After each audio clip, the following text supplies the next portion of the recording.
پیارے دوستوں، آج ہم آپ کے لیے لے کے ہیں ایک سروائیول کی سچی کہانی جس کا نام ہے بروکن، جو 2017 میں ریلیز ہوئی تھی۔ IMDb پر اس کی ریٹنگ 8.1 ہے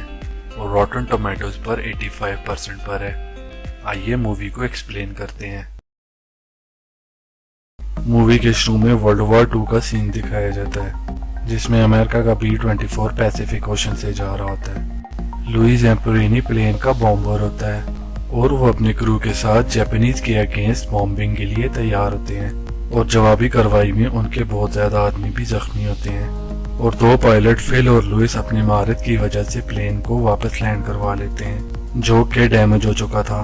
اگلے سین میں کیلیفورنیا میں لوئس کا بچپن دکھایا جاتا ہے، جہاں وہ کچھ لڑکوں سے اپنا دفاع کر رہا ہوتا ہے تو پولیس والوں سے گھر لے جاتا ہے، اور پھر ہم اس کی اٹیلین فیملی کو دیکھتے ہیں جو امریکہ میں رہتی ہے اور بیس بال گیم دیکھنے کے لیے بینچ کے نیچے چھپا ہوتا ہے اور آخر میں بھاگ جاتا ہے، اور تب اس کا بڑا بھائی ریئلائز کرتا ہے کہ وہ ایک فاسٹ رنر ہے اور وہ اس کی ٹریننگ شروع کرتا ہے، اور 1 سال بعد وہ اسکول کا سب سے تیز کھلاڑی ہوتا ہے، اور پھر 1936 جرمنی کی اولمپکس میں حصہ لیتا ہے اور گیم کے آخر میں سپیڈ لگا کر امریکہ کے نام کا ورلڈ ریکارڈ بنا دیتا ہے۔ اور پھر موجودہ دن میں ایسے پائلٹ جو جنگ سے واپس آئے تھے ہوائی ٹرانسفر کیا جاتا ہے، اور وہاں بھی لوئس اپنی آرمی کے دوستوں کو اپنی تیز رفتاری سے متاثر کرتا ہے، اور پھر انہیں ایک مشن پر بھیجا جاتا ہے جس میں جہاز اور فوجیوں کی تلاش تھی، اور پھر انہیں B-24 دیا جاتا ہے جس کی حالت خراب تھی، اور رستے میں میکینیکل فالٹ کی وجہ سے پلین اوہاؤ اوشن میں کریش ہو جاتا ہے، اور ان کے 8 میں سے 3 سپاہی بچتے ہیں،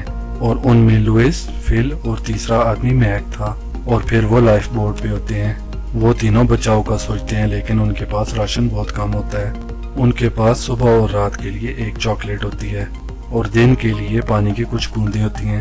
تیسرے دن وہ اپنے اوپر ایک جہاز دیکھتے ہیں اور وہ اسے سگنل دینے کی کوشش کرتے ہیں لیکن وہ نوٹس کیے بغیر واپس چلا جاتا ہے۔ جیسے جیسے ٹائم گزرتا ہے ان کے حالات خراب ہوتے ہیں، انہیں کیڑے مکوڑے کاٹتے ہیں اور وہ پوری طرح ڈی ہائیڈریٹ ہوتے ہیں،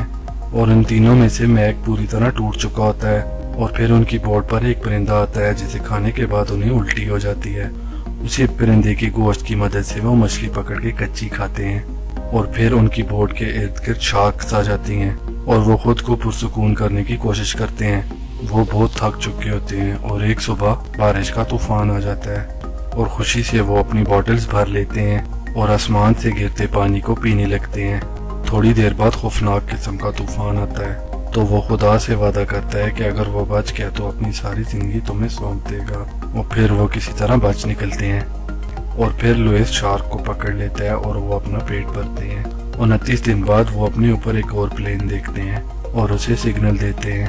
پلین ان کے گرد چکر لگانا شروع کرتا ہے اور انہیں یقین نہیں ہوتا کہ وہ بچ گئے ہیں، لیکن پلین ان پر گولیاں برسانا شروع کر دیتا ہے، اور اس سے بچنے کے لیے وہ پانی میں چھلانگ لگا دیتے ہیں اور پانی میں شارکس آ جاتی ہیں، اور جب دوبارہ وہ بوٹ پہ آتے ہیں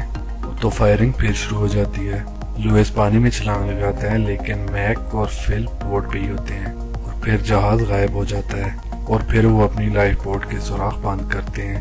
تاکہ وہ تیرتے رہیں، اور 50 دن پورے ہونے کے بعد میک وہ پہلا بندہ ہوتا ہے جس کی جان جاتی ہے، اور وہ اس کی باڈی کو لپیٹ کے سمندر کے حوالے کر دیتے ہیں۔ اس کے تھوڑی دیر بعد انہیں ایک اچھی خبر ملتی ہے اور ایک بری خبر۔ اچھی خبر یہ ہے کہ انہیں کسی نے ڈھونڈ لیا ہے، اور بری خبر یہ ہوتی ہے کہ وہ جاپانیز تھے جو انہیں قیدی بنا لیتے ہیں۔ بعد میں لوئی اور فل کو کیمپ لے جایا جاتا ہے جہاں انہیں بتایا جاتا ہے کہ وہ دشمن ہے اور ان کے ساتھ دشمنوں والا سلوک کیا جائے گا، اور پھر ان کے کپڑے اتار کر انہیں بے دردی سے مارا جاتا ہے۔ وہ متسوشیرو وٹانابے ہوتا ہے اور اس کا نک نیم دا برڈ ہوتا ہے، اور وہ جو چاہتا ہے پریزنر اسے اسی نام سے بلاتے ہیں۔ وہ ایک اداس طبیعت کا مالک ہوتا ہے، جیسا کہ وہ ملٹری بیک گراؤنڈ سے تھا تو اسے اپنے باپ کی ایکسپیکٹیشن پر پورا اترنا تھا۔ وہ لوئس میں اسپیشل انٹرسٹ لیتا ہے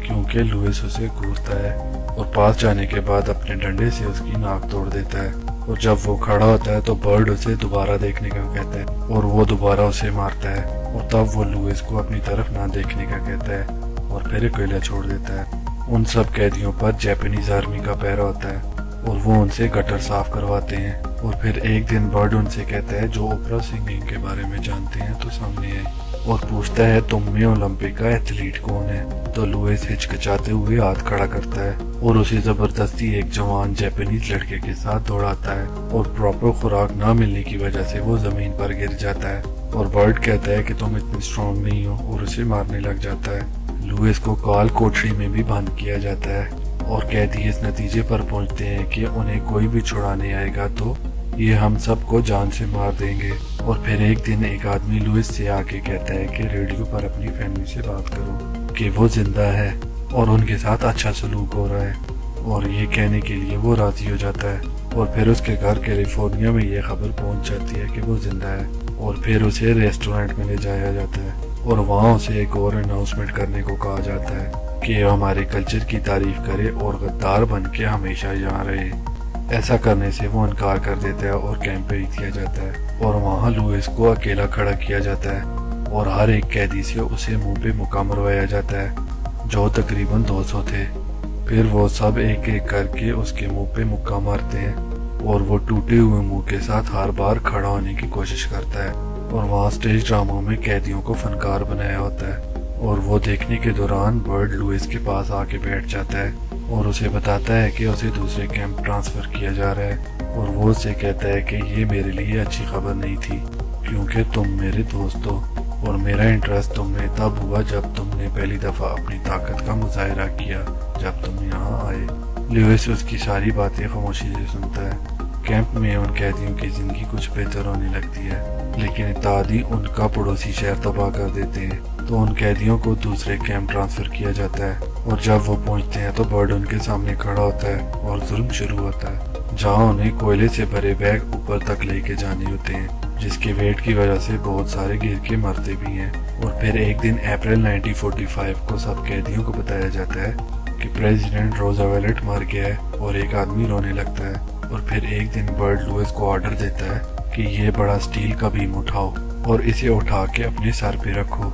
اور اس کے سامنے گارڈ کھڑے کر دیتا ہے اور ان سے کہتا ہے اگر اس نے نیچے کیا اسے گولی مار دینا۔ اور لوئس وہ بیم اپنے سر پر گھنٹوں تک رکھتا ہے جس سے دوسرے قیدیوں کو بہت ہمت ملتی ہے، اور آخر کار جب رات ہوتی ہے تو وہ بیم اس سے گر جاتا ہے، اور پھر اگلی صبح سب آدمیوں کو سمندر میں نہانے کے لیے بھیجا جاتا ہے، اور ان سب کو یقین تھا کہ انہیں مارا جائے گا۔ اور جب وہ پانی میں جاتے ہیں تو دشمن کے جہاز آ جاتے ہیں، جس کا مطلب ہوتا ہے کہ جنگ ختم ہو گئی ہے، اور وہ سب خوش ہو جاتے ہیں۔ اور پھر لوئس کیمپ کے باتھ روم جاتا ہے کیونکہ اب وہ قیدی نہیں رہا، جہاں وہ برڈ کی پکچر ڈکٹیٹر فادر کے ساتھ دیکھتا ہے جب وہ بچہ تھا، جسے دیکھ کر اسے نفرت ہوتی ہے۔ لوئس اپنے گھر پہنچتا ہے اور وہ اس کے گلے لگتے ہیں، اور یہ اس ریئل سین کی پکچر ہے۔ اختتام ہمیں یہ بتاتا ہے کہ جاپانیز کو ان کی غلطیوں کا بدلہ ملنا چاہیے تھا، لیکن بعد میں ان کے ساتھ تعلقات اچھے ہو گئے تھے، اور لوئس نے اپنا وعدہ نبھایا اور اپنی باقی کی ساری زندگی مذہبی گزاری، اور اس نے ان سب کو معاف کیا جنہوں نے اس کے ساتھ غلط کیا۔ سالوں بعد برڈ نے جب اسے دیکھا تو اسے پہچاننے سے انکار کر دیا، اور پھر لوئس 1998 کے اولمپکس میں ٹارچ کے ساتھ واپس آیا جب اولمپکس جاپان میں ہو رہی تھی، اور 2014 میں لوئس کی موت اس وقت ہوئی جب اس فلم کو ریلیز ہونے میں 3 مہینے باقی تھے۔